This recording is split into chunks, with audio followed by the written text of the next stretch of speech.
sahabat, ya, cintanya ibu itu kepada Rasulullah. Saya belum cerita cintanya ibu itu kepada Rasulullah ya. Biar ibu itu terwakili. Jadi zaman Nabi itu ada seorang wanita yang mendengar Nabi Muhammad Shallallahu Alaihi Wasallam itu perang Uhud itu giginya itu eh, apa namanya patah, tersiar kabar, bukan di WA ya, bukan di medsos, bukan ya, bukan di Instagram, enggak, pokoknya tersiar kabar Rasulullah SAW itu sedang giginya sedang kena, ya, kena pukulan dari orang kafir dan patah. Nah, suara ini terdengar oleh seorang ibu-ibu di Madinah Al-Munawwarah. Pada waktu yang sama, suami anak-anaknya itu meninggal dunia, tapi dia itu yang dikhawatirkan adalah baginda Rasulullah Shallallahu Alaihi Wasallam. Jadi biar suami saya meninggal, biar anak saya meninggal, tapi bagaimana Rasulullah? Bagaimana Rasulullah? Nah, itu. Setelah peperangan selesai, dimenangkan oleh orang-orang Islam, ibu ini nggak mau keluar nggak pernah mau disuruh masuk rumahnya, menunggu di depan rumah. Kabari oleh para sahabat, ya wahai ibu, ketahuilah Rasulullah dalam keadaan selamat, jangan mengkhawatirkan. Aku tidak ingin mendengar berita itu. Aku ingin melihat langsung wajah Nabi Muhammad Shallallahu Alaihi Wasallam. Kalau beliau itu tidak apa-apa. Suami ibu meninggal syahid.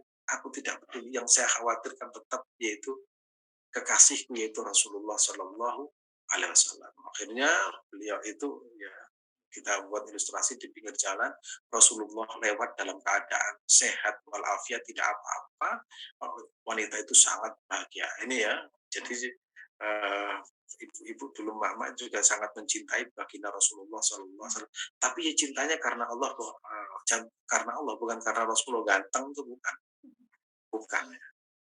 Jadi cintanya itu murni karena Allah Subhanahu wa Ta'ala. Dan kita kalau mencintai orang-orang yang mencintai Allah dan Rasulullah, itu masuk dalam doa kita. Isi doa yang ketiga, wal amalu alladzi yuballighuni hubbaka, dan amal ibadah yang bisa menjadikan sarana untuk mencintai Allah Subhanahu wa taala. Apa saja? Sarana ibadah yang mencintai Allah Subhanahu wa taala banyak. Salat kita itu sarana mencintai Allah, salat tahajud, salat duha, baca Al-Qur'an, belajar menuntut ilmu itu juga sarana untuk mencintai Allah Subhanahu wa taala. Kita mencintai orang yang sedang belajar Al-Qur'an itu juga sarana untuk mencintai Allah Subhanahu wa taala. Sehingga tiga doa itu, Allahumma inni as'aluka hubbaka wa hubba man yuhibbuk wal amal alladhi yuballighuna hubbaka. Nah, ini nanti saya bagikan doa, kalau bisa ini sering dibaca ya. Allahumma inni as'aluka hubbaka wa hubba man yuhibbuk wa yuballighuni, ya, wa yuballighuni wal amal alladhi yuballighuni hubbak. Ini doa untuk meraih cinta Allah Subhanahu wa taala. Jadi doa ini penting, ya. Doa ini juga harus dibaca secara istiqomah, dan insya Allah kita itu termasuk orang-orang yang mencintai Allah Subhanahu wa taala. Adapun kemudian kalau kita beramal masih untuk kepentingan pribadi, mulai dirubah sehingga nanti kita betul-betul fokus cinta kepada Allah Subhanahu wa taala. Maka secara otomatis kepentingan pribadi kita itu dicukupi oleh Allah Subhanahu wa taala. Jangan kebalik. Semuanya Allah, Allah, Allah. Akhirnya kita otomatis kepentingan pribadi kita dicukupi oleh Allah Subhanahu wa taala. Jangan kemudian kita beramal itu sedikit-sedikit untuk pribadi kita, semuanya pribadi kita. Nah, saya kira itu kita tahu. Nah, kembali kepada Mas Adit. Silakan Mas Adit. Baik, Masya Allah, Barakallahu Ustaz Azim, Jazakallah khair atas ilmu pada pagi hari ini. Insyaallah ucap hamdalah Bapak Ibu, alhamdulillahirabbil alamin. Beruntung kita pada pagi hari ini ya mendapat ilmu baru tentang cinta. Kemudian kita termasuk orang-orang yang tidak salah dalam mencintai, tidak salah dalam eh, memilih orang yang dicinta, dan mudah-mudahan tidak salah juga dalam cara kita mencintai.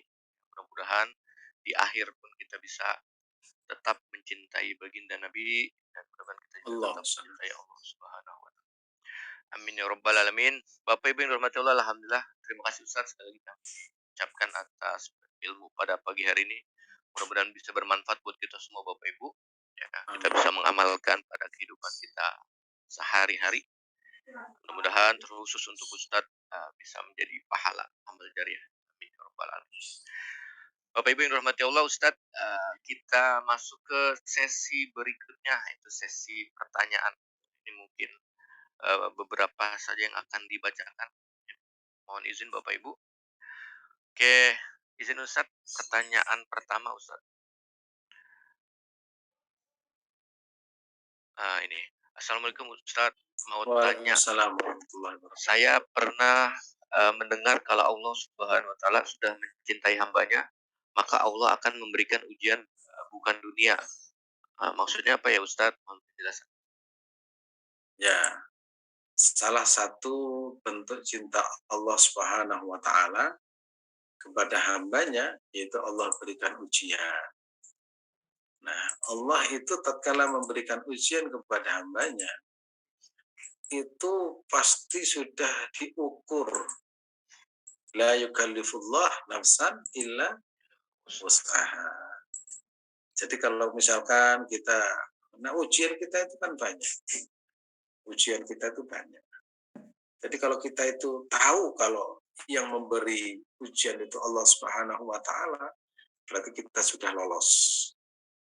Tinggal mengelola suasana hati ya menghadapi ujian tersebut.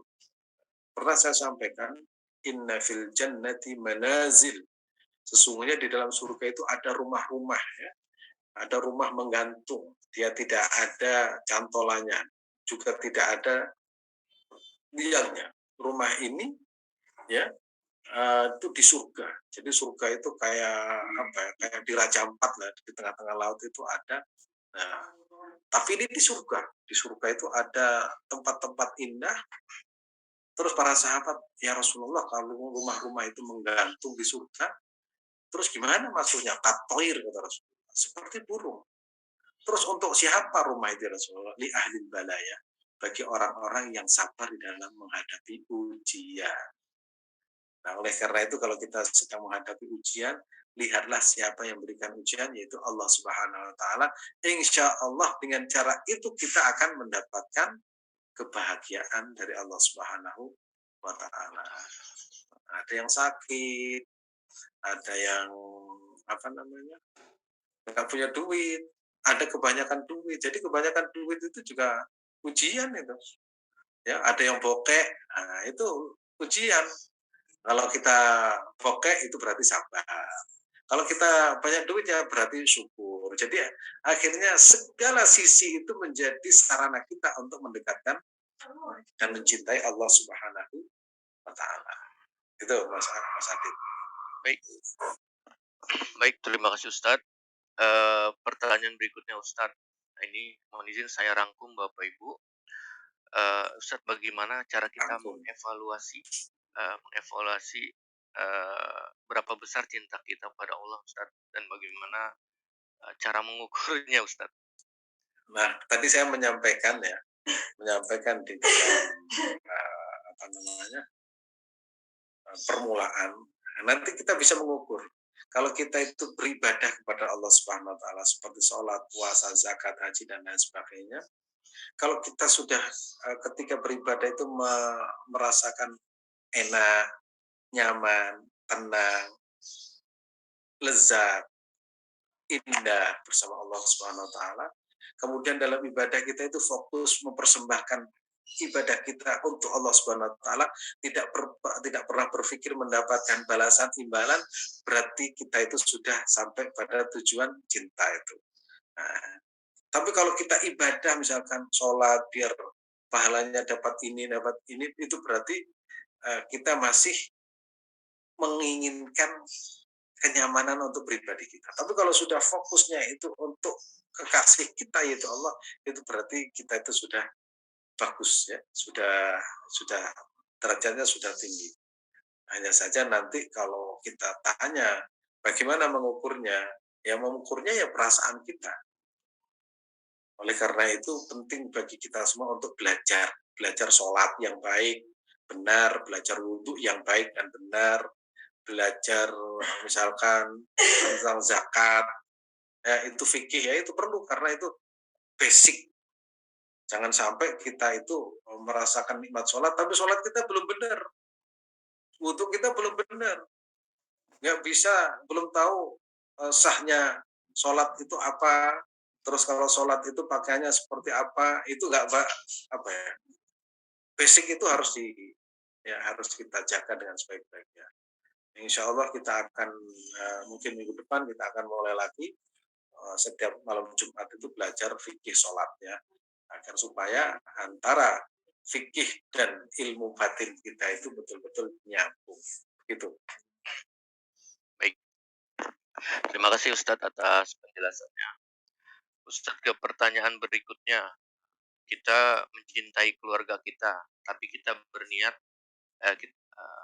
membahagiakan keluarga dan menafkahi keluarga, tapi berharap Allah melimpahkan rezeki ke keluarga kita. Apakah cinta Allah ini termasuk yang transaksional? Begini, cara membangun konstruksi berpikir kita gini. Aku melaksanakan ini